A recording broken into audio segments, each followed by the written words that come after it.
প্রিয় শিক্ষার্থীবৃন্দ, তোমরা যে যেখানে আছো ভালো আছো নিশ্চয়ই। আমি দেওয়ান মোহাম্মদ ইয়াসির আরাফাত, সহকারী অধ্যাপক, প্রাণীবিদ্যা বিভাগ, নওয়াজ সরকারি কলেজ। আমরা বিভিন্ন বিষয়ের উপরে ক্লাস নিচ্ছি। এরই মধ্যে আমি উচ্চ মাধ্যমিক শ্রেণীর জন্য জীববিজ্ঞান দ্বিতীয় পত্রের 2টা অধ্যায় শেষ করেছি। আজ এখন তৃতীয় অধ্যায়ে আছি আমি। তৃতীয়তম অধ্যায়, অর্থাৎ এটা আমি যে অধ্যায়টার উপর আলোচনা করছি সেটি হলো হিউম্যান ফিজিওলজির কোঅর্ডিনেশন অ্যান্ড কন্ট্রোল, অর্থাৎ আমরা জীববিজ্ঞান দ্বিতীয় পত্রের 8ম অধ্যায়ে আছি। এটা আমাদের বিশেষ করে স্নায়বিক সমন্বয়ের উপরে এই অধ্যায়টি। আমি আমার বিগত ক্লাসে, অর্থাৎ আমার যেটা 14তম লেসন ছিল, সেখানে আমি আলোচনা করেছি যে আমাদের মস্তিষ্ক, আমাদের স্নায়ুতন্ত্রটা কিভাবে কাজ করে এবং সেই কাজ করার জন্য আমাদের কি কি অংশগুলো আছে, কি কি আমাদের নিউরন নিয়ে আমি আলোচনা করেছি। তারপরে আমাদের নিউরোট্রান্সমিটার যেগুলো আছে সেগুলো নিয়ে আলোচনা করেছি, নিউরোগ্লিয়া নিয়ে আলোচনা করেছি। আমি আজকে ছোট্ট একটি বিষয় নিয়ে আলোচনা করে আমি আমার মূল পড়ায় যাব। সেই বিষয়টা হলো সিন্যাপস। সিন্যাপস কি? সিন্যাপস হলো, আমরা এর আগে জেনেছি যে আমাদের স্নায়ু কোষগুলো 2টা প্রান্ত থাকে। একটাকে আমরা একটা ডেনড্রাইটের জন্য প্রান্ত, আর একটা হলো এক্সন। এবং আমরা বলছি যে স্নায়ু তাড়নাটা ডেনড্রাইট মুখী প্রবেশ করে এক্সনের মাধ্যমে সেটা পরবর্তী ডেনড্রাইটে প্রবেশ করে, এবং এইভাবে একটা আমাদের বলছে একদম তারের মতো আমাদের স্নায়ুগুলো, যেমন আমি আমাদের দেহের একটা স্নায়ুর কথা বলছি, প্রায় 1 মিটার লম্বা হয়, অর্থাৎ এটা একটা চিকন লম্বা তারের মতো কাজ করে, এবং এর মধ্যে দিয়ে ইলেকট্রিক সিগন্যাল আকারে আমাদের স্নায়ু তাড়নাগুলো মানে পরিবাহিত হয়। এখন এইরকম একটা এক্সনের এক্সনের শেষ প্রান্তটা গিয়ে পরবর্তী ডেনড্রাইটের যে শুরু সেইখানে যুক্ত হয়।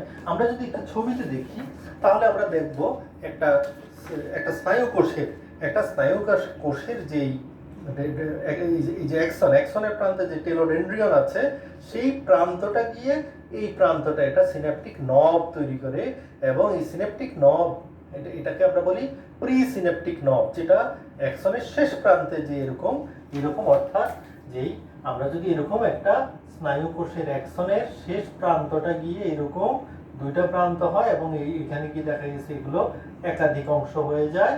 এরকম প্রত্যেকটার মাথায় এরকম একটা বলের মতো থাকে, যেটাকে আমরা ফ্রি সিন্যাপটিক নব বলছি। এটা ঠিক একইভাবে যে পরের যে স্নায়ু কোষটা এবং প্রান্ত ভাগে যে এরকম আরেকটা স্নায়ু কোষ থাকে, সেটার যেই টেলোডেনড্রাইট প্রান্তটা আছে, সেই টেলোডেনড্রাইট প্রান্তেও এরকম একটা নবের মতো থাকে। এটাকে আমরা পোস্ট সিন্যাপটিক নব বলছি, প্রি সিন্যাপটিক নব আর পোস্ট সিন্যাপটিক নব।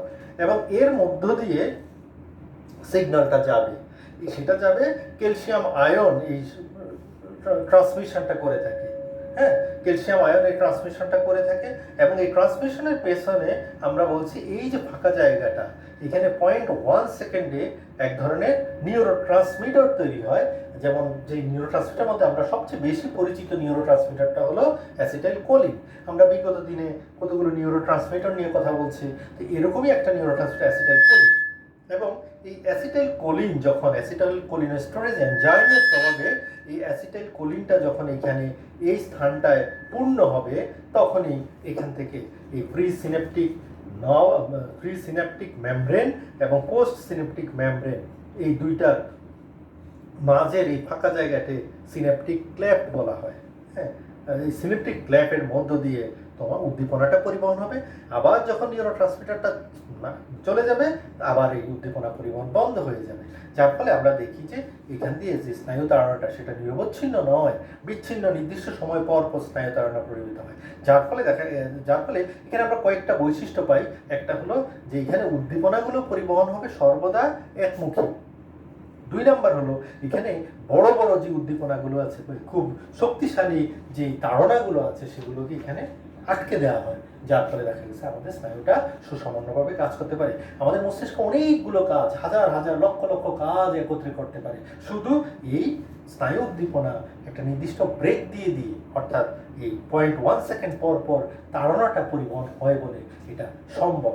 যদি এটা সর্বদা মানে এই পরিবহনটা সর্বদা হয়ে যেত, তাহলে সেই ক্ষেত্রে দেখা গেছে আমরা আমাদের মস্তিষ্ক ঠিকমতো কাজ করতে পারতো না।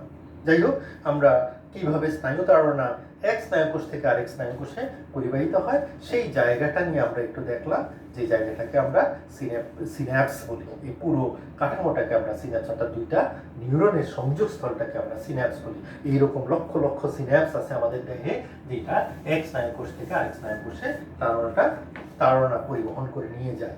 আজকে এবার আমরা একটু আলোচনা করব আমাদের টোটাল স্নায়ুতন্ত্রের স্নায়ুতন্ত্রের মধ্যে কয় ধরনের স্নায়ু আছে, বা আমাদের স্নায়ুতন্ত্রটা কয়টা ধরনের, সেটা নিয়ে আমরা প্রথমে একটু আলোচনা করি। আমাদের স্নায়ুতন্ত্রকে আমরা দুই ভাগে ভাগ করি, একটা বলছি আমরা কেন্দ্রীয় স্নায়ুতন্ত্র, একটা হলো প্রান্তীয় স্নায়ুতন্ত্র। কেন্দ্রীয় স্নায়ুতন্ত্র কোনটা? কেন্দ্রীয় স্নায়ুতন্ত্র দেখো আমাদের মস্তিষ্ক। আমাদের মস্তিষ্ক এবং মস্তিষ্কের সাথে আমাদের মিডল অফ লম্বাটার ভিতর দিয়ে যে মেরুদণ্ডের মধ্য দিয়ে যে স্পাইনাল কর্ড আছে, যেটাকে আমরা সুষুম্না কাণ্ড বলি, এই স্পাইনাল কর্ড বা সুষুম্না কাণ্ড এবং আমাদের যেই মস্তিষ্ক আছে, এটাকে আমরা বলি কেন্দ্রীয় স্নায়ুতন্ত্র আমাদের। আর আরেকটা হলো প্রান্তীয় স্নায়ুতন্ত্র। প্রান্তীয় স্নায়ুতন্ত্র কোনগুলো? প্রান্তীয় স্নায়ুতন্ত্র কি কি নিয়ে গঠিত? প্রান্তীয় স্নায়ুতন্ত্রের মধ্যে আমরা দেখি যে এখানে আমাদের দুই ধরনের স্নায়ু আছে, একটা হলো ঐচ্ছিক স্নায়ু, একটা হলো স্বয়ংক্রিয় স্নায়ু। ঐচ্ছিক স্নায়ুর মধ্যে কি কি আছে? ঐচ্ছিক স্নায়ুর মধ্যে আছে আমাদের করোটি অঞ্চল থেকে, মস্তিষ্ক অঞ্চল থেকে মোট 12 জোড়া ক্রেনিয়াল নার্ভ বা করোটিক স্নায়ু দেহের বিভিন্ন সংবেদী অঙ্গ সহ বিভিন্ন অঙ্গে চলে গেছে। সেগুলোকে আমরা, যেমন আমাদের চোখ, কান, নাক, জিহ্বা, আমাদের গলবিলীয় অঞ্চল, পাকস্থলী, মানে বিভিন্ন জায়গায় এগুলো আমাদের সংবেদ এবং আমাদের কাজ সবগুলো নিয়ন্ত্রণ করে এই ঐচ্ছিক স্নায়ুগুলো। এগুলোকে আমরা করোটিক স্নায়ু বলছি। আর 31 জোড়া স্নায়ু আছে, এগুলো সবই জোড়ায় জোড়ায় অবস্থান করে। এই ঐচ্ছিক স্নায়ুগুলো সবই জোড়ায় জোড়ায়, এখানেও আমাদের জোড়ায় জোড়ায় সবগুলো দিয়েছে। একইভাবে আমাদের সুষুম্না কাণ্ড থেকে 31 জোড়া সুষুম্না স্নায়ু আছে, সেগুলো আমাদের এই ঐচ্ছিক স্নায়ুর মধ্যে পড়ে গেছে। আর স্বয়ংক্রিয় স্নায়ু কিছু আছে, যেগুলো আমাদের দেহের অভ্যন্তরীণ কাজগুলোকে নিয়ন্ত্রণ করে। আমাদের দেহের অভ্যন্তরীণ যে কাজগুলো আছে সেগুলো নিয়ন্ত্রণ করে এই সংবেদী স্নায়ুগুলো। এগুলোকে আমরা দুই ভাগে ভাগ করি, একটাই বলি আমরা সিম্প্যাথেটিক স্নায়ু, আর একটা হলো প্যারাসিম্প্যাথেটিক স্নায়ু। সিম্প্যাথেটিক স্নায়ু এবং প্যারাসিম্প্যাথেটিক স্নায়ু, এগুলো আমাদের ভিসেরাল অর্গান সহ দেহের অভ্যন্তরীণ যত কাজ আছে সেই কাজগুলোকে নিয়ন্ত্রণ করে। আমরা আমাদের স্নায়ুতন্ত্র পড়তে গিয়ে যে প্রাথমিক কথাগুলো আমাদের পড়া শেষ, এবার আসি আমরা আমাদের মূল পড়া মানে হলো কেন্দ্রীয় স্নায়ু। আমি মূল পড়া এই জন্য বলছি, আসলে এই অধ্যায়টা পড়তে গেলে আমরা যদি আমাদের মস্তিষ্ক সম্পর্কে আমাদের ধারণা না থাকে, তাহলে আমি কিভাবে বলবো, কিভাবে বুঝবো যে আমার দেহের সমন্বয়টা আমার মস্তিষ্ক কিভাবে করে? তাহলে আমরা প্রথমে একটু মস্তিষ্ক নিয়ে আমরা কথা বলি, মস্তিষ্ক নিয়ে পড়ি, তারপরে আমি মস্তিষ্ক থেকে বিভিন্ন স্নায়ু কিভাবে কাজ করে সেগুলো নিয়ে আলোচনা করব। প্রথমে আসি আমি মস্তিষ্ক কি? আমরা বলছি আমাদের মাথার খুলিটাকে আমরা বলছি স্কাল বা করোটি, এবং করোটির একটা অংশ, যে অংশটা কতগুলো অস্থি আছে, যেমন ফ্রন্টাল অস্থি, প্যারাইটাল অস্থি, টেম্পোরাল অস্থি, বিভিন্ন অস্থি আছে। অস্থিগুলো আছে অক্সিপিটাল অস্থি, এই অস্থিগুলো আছে অ্যাথময়েড অস্থি। হ্যাঁ, এই অস্থিগুলো যেগুলো আমাদের মস্তিষ্ককে যে অংশটা ঢেকে রাখে, এটাকে ক্রেনিয়াম বলছি। তো ক্রেনিয়ামের ভিতরে আমাদের মস্তিষ্কের অবস্থান। আমরা দেখি যখন আমরা ভ্রূণীয় বিকাশ ঘটে, আমাদের ভ্রূণীয় বিকাশকালীন সময় আমরা দেখি যে আমাদের দেহে মস্তিষ্কটা বিকশিত হয়। ভ্রূণীয় বিকাশকালে আমরা দেখি আমাদের 3টা ভ্রূণীয় স্তর থেকে আমাদের উদ্ভব হয়। 3টা ভ্রূণীয় স্তরের মধ্যে একটা হলো একটোডার্ম, এন্ডোডার্ম, মেসোডার্ম। এর মধ্যে একটোডার্মের মধ্যে একটা নালী তৈরি, একটোডার্ম থেকে একটা নালী তৈরি হয়, যেটাকে আমরা নিউরাল নালী বলছি, নিউরাল টিউব, যেটাকে আমরা নিউরাল কর্ডও বলে থাকি। নিউরাল টিউব, নিউরাল কর্ড তৈরি হয়। এই নিউরাল নালীটা পরবর্তীতে কি হয়, দুইটা ভাঁজ হয়ে যায়। দুইটা ভাঁজ হয়ে একটা অংশ থেকে আমাদের স্পাইনাল কর্ড তৈরি হয়। আর আরেকটা অংশ থেকে পরবর্তীতে মস্তিষ্ক তৈরি হয়। ওই প্রথম ভাগ যেটা সেটা থেকে প্রথম অংশ থেকে পরবর্তীতে এটাতে তিনটা অসমান ভাঁজ তৈরি হয়। প্রথমবারের ভাঁজটাও কিন্তু অসমান ছিল, সামনের ছোট্ট একটা অংশ একটা ভাঁজ, আর পরের লম্বা অংশটা থেকে আমাদের স্পাইনাল কর্ড, সামনে ছোট্ট অংশ থেকে মস্তিষ্ক। ছোট্ট অংশটা পরবর্তীতে আস্তে আস্তে ডেভেলপড হয়, একটু ঘনীভূত হয় এবং এটাতে অসমান তিনটা পার্ট তৈরি হয়, এবং এই তিনটা পার্ট থেকে আমাদের মস্তিষ্কের তিনটা অংশ তৈরি হয়। আমরা জানি আমাদের মস্তিষ্কে তিনটা পার্ট আছে, তিনটা অংশ আছে, এই তিনটা অংশ থেকে তৈরি হয়। এবং এই যে এই তিনটা অংশ থেকে যখন এটা তৈরি হয় তখন এটা চারদিকে প্রথমে একটা পাতলা তন্তুময় একটা আবরণ তৈরি হয়, তার পরবর্তীতে তার উপরে আমাদের যে নটোকর্ড আছে, নটোকর্ডের সামনের অংশটা ওইটাকে আবৃত করে মাথার খুলি তৈরি করে। আর ওই যে তন্তুময় যে ঝিল্লিটা এই মস্তিষ্কটাকে আবৃত করে রাখে তার নাম হলো মেনিনজিস বলি আমরা। এই মেনিনজিসটা এটা 3 স্তর বিশিষ্ট, এই 3 স্তর বিশিষ্ট আবরণ দিয়ে মেনিনজিসটা আমাদের তৈরি, যেটা বহিস্থ যে আবরণটা সেটা অর্থাৎ বাইরের দিকে সেটাকে বলা হয় ডুরা ম্যাটার, মাঝখানেরটাকে বলা হয় অ্যারাকনয়েড ম্যাটার, এবং সবচেয়ে অভ্যন্তরে যে স্তরটা থাকে সেটাকে বলা হয় পায়া ম্যাটার। তাহলে ডুরা ম্যাটার, অ্যারাকনয়েড ম্যাটার, পায়া ম্যাটার, এই 3 স্তর বিশিষ্ট আবরণ দিয়ে আমাদের পুরো মস্তিষ্কটা ঢাকা থাকে। তাহলে এই গেল আমাদের মস্তিষ্কের বিকাশ কিভাবে হয় এবং মস্তিষ্কের কাঠামোগত অবস্থানটা আমরা আলোচনা করলাম। এইবার আসি আমরা একটা মস্তিষ্কের কয়টা পার্ট। ওই যে বললাম যে মস্তিষ্কের প্রথম অংশটা, নিউরাল নালীর প্রথম অংশটা তিনটা অসমান ছোট ছোট ভাঁজ তৈরি করে। তিনটা ভাঁজের মধ্যে প্রথম অংশ সবচেয়ে বড় থাকে, যেটা থেকে আমাদের অগ্র মস্তিষ্ক বা ফোর ব্রেইন বা যেটাকে আমরা বলি প্রোজেনসেফালন তৈরি হয়। ফোর ব্রেইন বা প্রোজেনসেফালন। হ্যাঁ, আমরা অগ্র মস্তিষ্ক, এক নম্বর হলো অগ্র মস্তিষ্ক।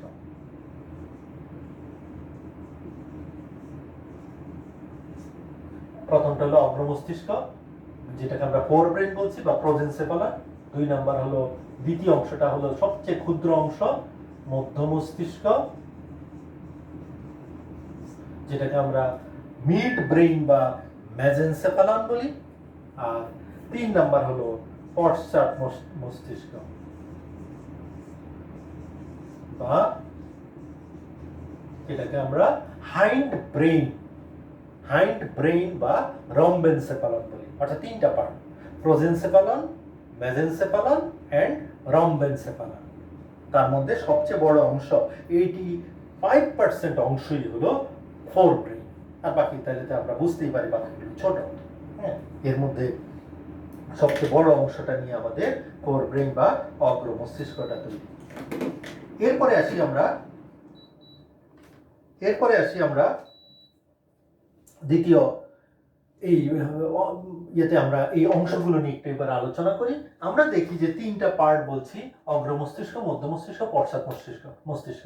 তার মধ্যে প্রত্যেকটা অংশ দেখবো আমরা প্রতিটার আবার তিনটা করে পার্ট।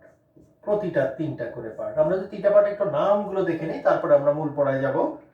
অগ্র মস্তিষ্কের তিনটা পার্টের মধ্যে প্রথম অংশটা সবচেয়ে বড় মস্তিষ্কের, আমাদের টোটাল মস্তিষ্কের সবচেয়ে বড় অংশের নাম হলো সেরেব্রাম। তাহলে অগ্র মস্তিষ্কের তিনটা পার্ট, সেরেব্রাম, থ্যালামাস, হাইপোথ্যালামাস।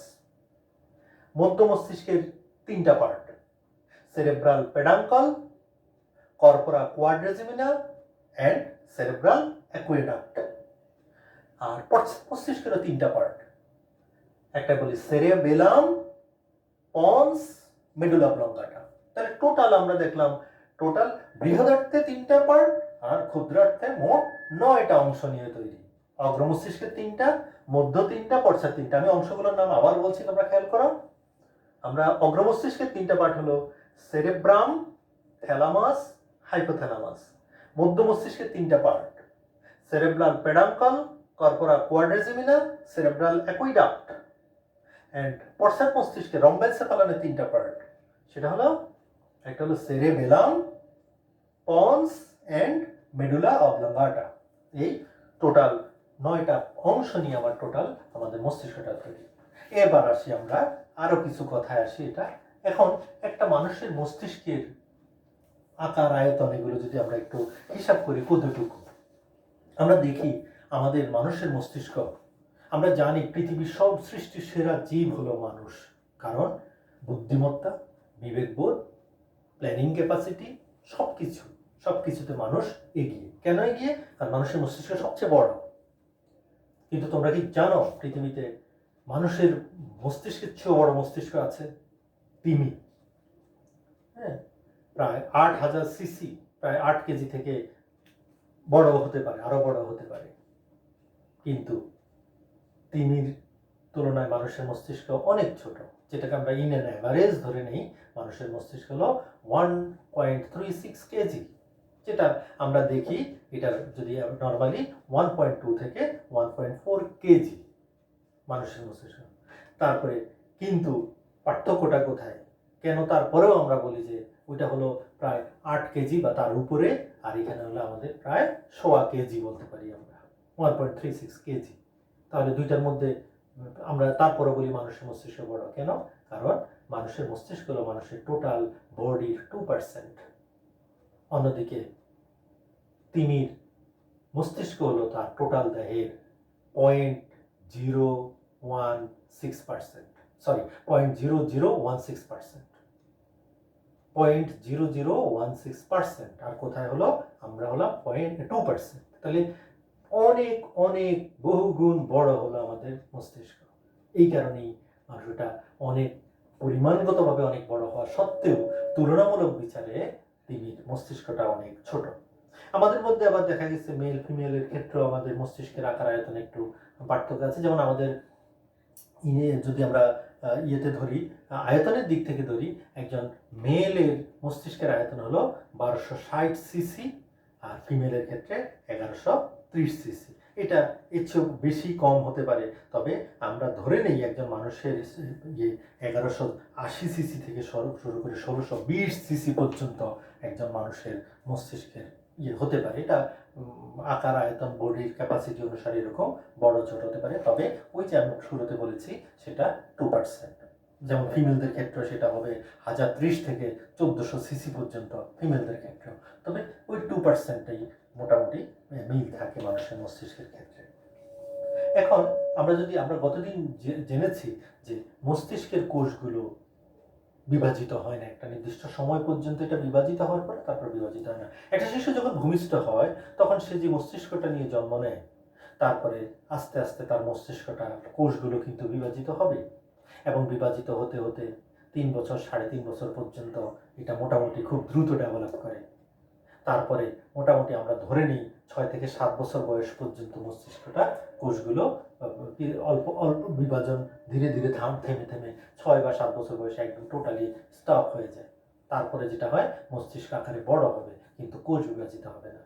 যে কারণে আমরা দেখি 2.5-3 বছর বয়সের আমরা যখন বড় হই, এর আগের যে স্মৃতিগুলো আমাদের মনে থাকে না, কারণ কোষ বিভাজন হওয়ার কারণে ওই যেহেতু আমরা বলছি এটা অনেকটা আমি যেটা আমার ভাষায় আমি বলি, আমাদের মস্তিষ্কের যেই মেমোরাইজ বা মেমোরি যে জায়গাটা থাকে, সেই সেলগুলো অনেকটা মেমোরি কার্ডের মতো।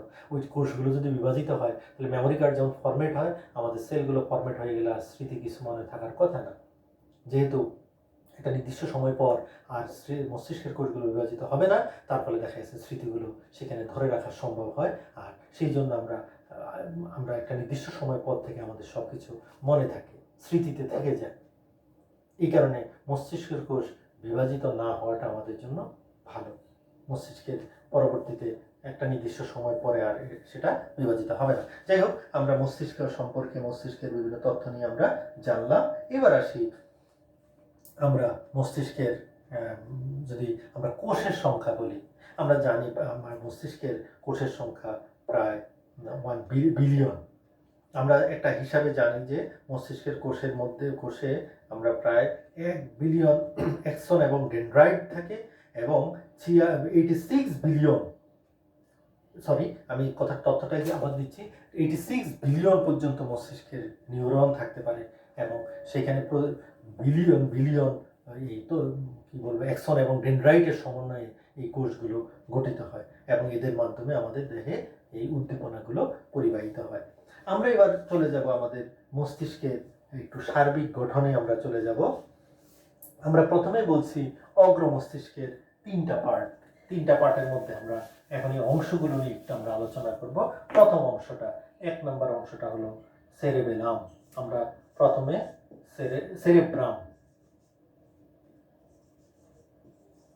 সেরেব্রাম নিয়ে আলোচনা করব।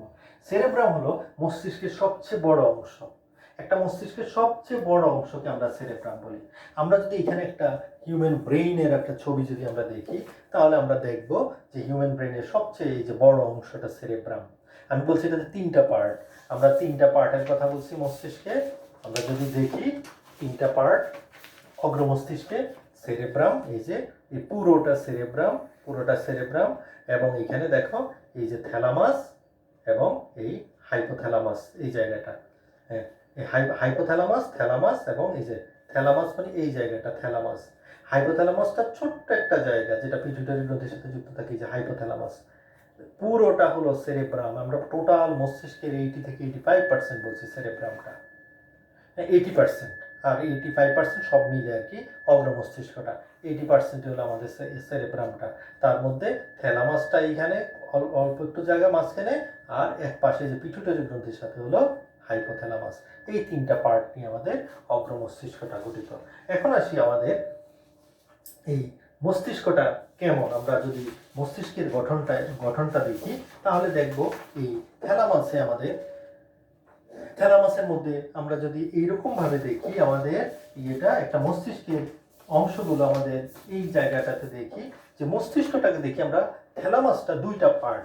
আমাদের মস্তিষ্কের মাঝ বরাবর একটা খাঁজ দ্বারা পুরো থ্যালামাসটা আমাদের এই কপালের নিচ থেকে শুরু করে এ পর্যন্ত পুরোটা বিস্তৃত, এবং এটা সমান 2টা অংশে বিভক্ত। এই 2টা অংশকে আমরা বলি সেরিব্রাল হেমিস্ফিয়ার। 2টা সেরিব্রাল হেমিস্ফিয়ার থাকে আমাদের, অর্থাৎ মস্তিষ্কের আমাদের থ্যালামাসটা 2টা সেরিব্রাল, আমাদের সেরেব্রামটা 2টা সেরিব্রাল হেমিস্ফিয়ার নামক 2টা অংশে বিভক্ত। এরকম 2টা অংশ দুই পাশে থাকে, মাঝখান বরাবর একটা মানে একটা গভীর খাদ দ্বারা 2টা অংশ বিভক্ত থাকে, এবং এই 2টা অংশ কর্পাস ক্যালোসাম নামক একটা যোজক কলা দ্বারা যুক্ত থাকে। অর্থাৎ আমাদের সেরেব্রামটা 2টা অংশে বিভক্ত এবং 2টা অংশ কর্পাস ক্যালোসাম নামক একটা যোজক কলা দ্বারা যুক্ত থাকে। এবং এই মস্তিষ্কটা আমাদের কখনো সমান না। আমরা যদি এই ছবিটাতে দেখি, তাহলে আমরা দেখবো এগুলো অনেকগুলো উঁচু নিচু ভাঁজ করা থাকে। হ্যাঁ, আমরা দেখবো উঁচু ভাঁজগুলোকে আমরা বলি জাইরাস, এবং নিচু ভাঁজগুলোকে আমরা বলি ফিশার। আমরা দেখি উঁচু নিচু খাঁজ করা আছে, এই নিচু খাঁজগুলোকে আমরা বলি ফিশার, আর উঁচু ভাঁজগুলোকে বলি আমরা জাইরাস। এবং এই ভাঁজগুলোর মধ্যে আমাদের মস্তিষ্কে বড় বড় 3টা ভাঁজ আছে। এই 3টা মানে বড় মস্তিষ্কের মধ্যে ভাঁজগুলো 3টা বড় ফিশার। আমরা বলছি নিচু ভাঁজগুলোকে ফিশার বলছি। 3টা বড় ফিশার থাকে। এই ফিশারগুলোর মধ্যে আছে central fissure, parieto occipital fissure and lateral fissure. এবং এই 3 ফিশার মস্তিষ্ককে টোটাল বাহ্যিকভাবে 4টা এবং অভ্যন্তরীণভাবে টোটাল 5টা খণ্ডে বিভক্ত করেছে। 5টা খণ্ড টোটাল আমরা দেখি। খেয়াল করে দেখো, 5টা খণ্ড আমরা যদি এখানে দেখি, প্রথম অংশটা সামনের দিকে ফ্রন্টাল লোব, আমাদের মস্তিষ্কের পৃষ্ঠদেশে ছাদ বরাবর হলো প্যারাইটাল লোব, আমাদের দুই পাশে আছে টেম্পোরাল লোব, পেছনে আছে অক্সিপিটাল লোব। আমি যদি আবার এই জায়গাটায় দেখি, এটা আমাদের সামনের দিকে আছে ফ্রন্টাল লোব, মাথার তালু বরাবর আছে প্যারাইটাল লোব, দুই পাশে আছে এই যে এটা টেম্পোরাল লোব, এই পাশে আছে ওই পাশেও আছে, আর পেছন বরাবর আছে আমাদের অক্সিপিটাল লোব। এটা প্রতিটা থ্যালামাসেই আছে, প্রতিটা, অর্থাৎ ফ্রন্টাল, প্যারাইটাল, টেম্পোরাল, অক্সিপিটাল, এবং ভিতরের দিকে আছে লিম্বিক লোব। আমরা যদি এই জায়গায় ফ্রন্টাল, প্যারাইটাল, অক্সিপিটাল, লিম্বিক, আর পাশে যেটা আমরা নাই এখান থেকে এটা লম্বচ্ছেদ নেয়, তার পাশে আছে টেম্পোরাল লোব। এই টোটাল 5টা লোব বা খণ্ডে বিভক্ত হয়ে যায় আমাদের এই সেরেব্রাম। এরপরে আসি, এই সেরেব্রাম আমরা যদি দেখি, এটা 2 ধরনের উপাদান দিয়ে তৈরি। বাইরের দিকে 3 সেন্টিমিটার অংশটাকে আমরা বলি গ্রে ম্যাটার, ধূসর ম্যাটার, যেটাকে আমরা সেরেব্রাল কর্টেক্স বলি। অর্থাৎ মস্তিষ্কের উপর অংশটা সেরেব্রাল কর্টেক্স দিয়ে তৈরি, যেটাকে আমরা গ্রে ম্যাটার বলে থাকি। এটা সেরেব্রাল কর্টেক্স। এটা আসলে সত্যিকার অর্থে কিছু স্নায়ু কোষ, নিউরোগ্লিয়া এবং সিন্যাপস এই অঞ্চলে থাকে। আর তার ভিতরের অংশটা, মস্তিষ্কের ভিতরের দিকের অংশটা হোয়াইট ম্যাটার দিয়ে, এটা একটু সাদা চকচকে, কারণ এখানে মায়োলিনযুক্ত স্নায়ুতন্তু থাকার কারণে এটা চকচকে সাদা হয়। এটাকে আমরা হোয়াইট ম্যাটার বলি। তাহলে এরকম দুইটা উপাদান দিয়ে, গ্রে ম্যাটার এবং হোয়াইট ম্যাটার দিয়ে আমাদের এই মস্তিষ্কের এই অংশটা, মানে মস্তিষ্কের বাহ্যে পুরো অংশগুলো, সেরেব্রামটা তৈরি। এখন আসি এই সেরেব্রামের কাজ কি। সেরেব্রামের কাজ কিন্তু, সেরেব্রাম হলো আমাদের সবচেয়ে গুরুত্বপূর্ণ অংশ, কারণ মস্তিষ্কের সবচেয়ে বড় অংশ। কারণ এই সেরেব্রামটা যত বড়, যেই প্রাণীতে সেরেব্রাম যত বড়, সেই প্রাণী তত বেশি উন্নত। কারণ এটা আমাদের বিশেষ করে আমাদের চিন্তা, বুদ্ধি, বিবেকবোধ, প্ল্যানিং ক্যাপাসিটি, উন্নত মানসিকতা, সহজাত প্রবৃত্তি, বাকশক্তি, ইচ্ছা বা আমাদের যে ঐচ্ছিক কাজগুলো আছে সেগুলোকে নিয়ন্ত্রণ করে। আমাদের উদ্ভাবনী ক্ষমতা এই সেরিব্রাল হেমিস্ফিয়ার, বুদ্ধিমত্তা, বিবেকবোধ, উদ্ভাবনী ক্ষমতা, প্ল্যানিং ক্যাপাসিটি, তারপরে সহজাত প্রবৃত্তি, ঐচ্ছিক কাজ, বাকশক্তি, সব কিছু, বচন ভঙ্গি, সব কিছু আমাদের এই সেরেব্রাম দ্বারা নিয়ন্ত্রিত হয়। সেরেব্রামের কাজ হলো এগুলোকে কন্ট্রোল করা। এরপরে আসি আমরা আমাদের দ্বিতীয় অংশটা, এটা যেটাকে আমরা বলছি থ্যালামাস। এই জায়গাটা, থ্যালামাসটা একটা ছোট্ট অংশ, মস্তিষ্কের একটা ছোট্ট অংশ, দুই সেরিব্রাল হেমিস্ফিয়ারের মাঝামাঝি এটা অবস্থান করে। সেটা দুইটা থ্যালামাস নিয়ে, আমরা এই পাশে একটা থ্যালামাস, এই পাশে একটা ভিতরের থ্যালামাস, দুইটাকে আমরা একত্রে বলি দুইটা থ্যালামাই। এবং এটা একটা যোজক কলা দ্বারা, একটা যোজক তন্তু দ্বারা এই থ্যালামাস দুইটা যুক্ত থাকে এবং পরস্পর যুক্ত থেকে এরা সেরিব্রাল হেমিস্ফিয়ার বা সেরেব্রামের ভিতরে অবস্থান করে। আমাদের যে তৃতীয়টা আছে সেটাকে বলা হয় হাইপোথ্যালামাস। এটা অনেক গুরুত্বপূর্ণ। আর থ্যালামাসটা এই cerebral hemisphere and hypothalamus, cerebral hemisphere আর হাইপোথ্যালামাস, এই দুইটার মধ্যে রিলে স্টেশনের মতো কাজ করে। রিলে স্টেশন মানে থ্যালামাস থেকে যে কোনো উদ্দীপনা হাইপোথ্যালামাসে যাওয়ার পথে এইটার মধ্য দিয়ে যাবে, এই থ্যালামাস হয়ে যাবে। এই জন্য এটা আমাদের রিলে স্টেশনের মতো কাজ করে। তবে এটা আমাদের স্থূল অনুভূতি যেগুলো আছে, যেমন চাপ, স্পর্শ, পীড়ন, তারপর আবেগ, ব্যক্তিত্ব, সামাজিক আচরণ, হ্যাঁ, তারপর এইগুলো আমাদের এই থ্যালামাস দ্বারা নিয়ন্ত্রিত হয়। এরপরে যদি, যেমন আমরা যখন হঠাৎ করে, আমরা মনে আছে আমরা ছোট সময় যদি ঘুম থেকে উঠার পরে আমি কোন দিকে মাথা কোন দিকে পা আমরা বুঝতে একটু সময় লাগতো, বা হঠাৎ করে কোথাও নতুন জায়গায় গেলে ঘুম থেকে জাগার পরে আমাদের একটু সময় লাগতো ঠিক মানে পরিবেশ সম্পর্কে বুঝতে।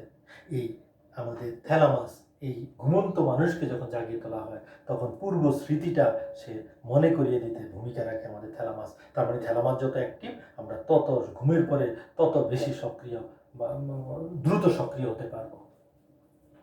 তৃতীয় অংশ হলো হাইপোথ্যালামাস। এটা ছোট্ট মস্তিষ্কের সবচেয়ে অগ্র মস্তিষ্কের সবচেয়ে ছোট্ট একটা অংশ, কিন্তু এটা খুবই গুরুত্বপূর্ণ, কারণ এটা 12র অধিক অঞ্চলে বিভক্ত, ছোট ছোট খণ্ডে বিভক্ত, এবং প্রত্যেকটা এই যে 12টির অধিক ছোট ছোট খণ্ডে বিভক্ত, এই প্রত্যেকটা খণ্ড আলাদা আলাদা কাজ করে থাকে। বিশেষ করে এটা পিটুইটারি গ্রন্থির সাথে যুক্ত হয় এবং এই অনুভূতিগুলো পিটুইটারি গ্রন্থির যে ঘরণের মাধ্যমে কাজ করবে, তার পিটুইটারি গ্রন্থি থেকে হরমোন করা হয়, ঘরণের মাধ্যমে কাজ করবে, সেটা এই হাইপোথ্যালামাস দ্বারা নিয়ন্ত্রিত হয়। এবং এই হাইপোথ্যালামাসের যে আমাদের 12টা অঞ্চল আছে সেগুলো আমাদের স্বয়ংক্রিয় স্নায়ুতন্ত্র হিসাবে, স্নায়ুর কেন্দ্র হিসাবে কাজ করে। আমাদের দেহতাপ, আমাদের ক্ষুধা, তৃষ্ণা, আমাদের রাগ, ভালো লাগা, মন্দ লাগা, ঘাম নিঃসরণ হওয়া, ঘুম, তারপরে আমাদের ঘৃণা, আমাদের উদ্বেগ, এই যে অনুভূতিগুলো, এগুলো আমাদের এই হাইপোথ্যালামাস দ্বারা নিয়ন্ত্রিত হয়। এছাড়া আমাদের যে নিউরো হরমোন সিক্রেশন হয়ে আমাদের ট্রপিক হরমোনগুলোর কাজ নিয়ন্ত্রণ করা, পিটুইটারি গ্রন্থিকে নিয়ন্ত্রণ করা, সেগুলো আমাদের হাইপোথ্যালামাসের মাধ্যমে ঘটে থাকে। তাহলে আমরা মোটামুটি আজকে আমরা আমাদের মস্তিষ্কের প্রথম অংশ অর্থাৎ অগ্র মস্তিষ্ক নিয়ে আমরা আলোচনা করলাম, এবং অগ্র মস্তিষ্কের যে পার্টগুলো আছে আমরা সেগুলো নিয়ে আলোচনা করলাম। প্রিয় শিক্ষার্থীরা, তোমরা এটা দেখো বা একটু ভালো করে মনোযোগ দিয়ে লেসনগুলো দেখো এবং বইয়ের ছবির সাথে মিলিয়ে নাও, মিলিয়ে বুঝো। আমি আশা করি তোমরা খুব ভালোভাবে এটা অনুধাবন করতে পারবে। তো আমি আমার ক্লাস এই আজকের লেসন এখানেই শেষ করব। নেক্সট লেসনে আমরা পরবর্তী অংশ নিয়ে আলোচনা করব। সে পর্যন্ত তোমরা সুস্থ থাকো, ভালো থাকো। তোমাদের সবাইকে ধন্যবাদ জানিয়ে আজকের মতো এখানে শেষ করছি।